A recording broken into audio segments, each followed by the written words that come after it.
So here I'm going to show you how you're going to start to develop the base and the earth structure for our orc mech shop here.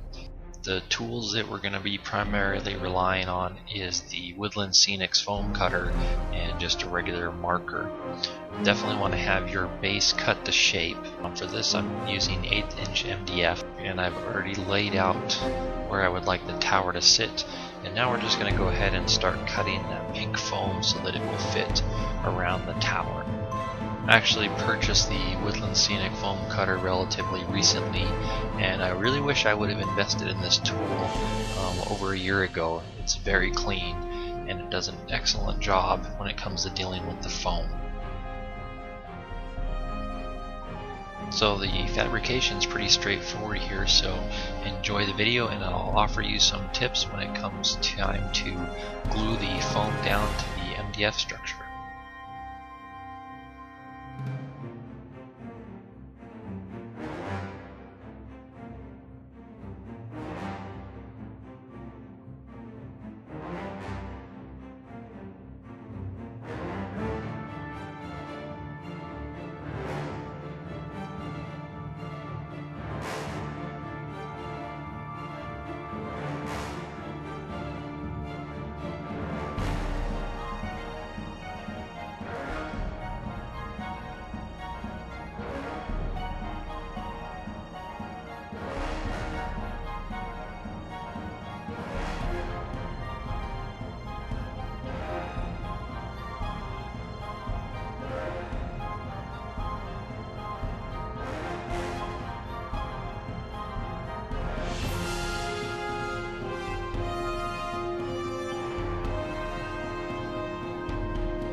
So when I glue my foam down to the MDF base, what I like to do is run a bead of tacky glue all the way along the edge, and I want to make sure that it seals up 100%.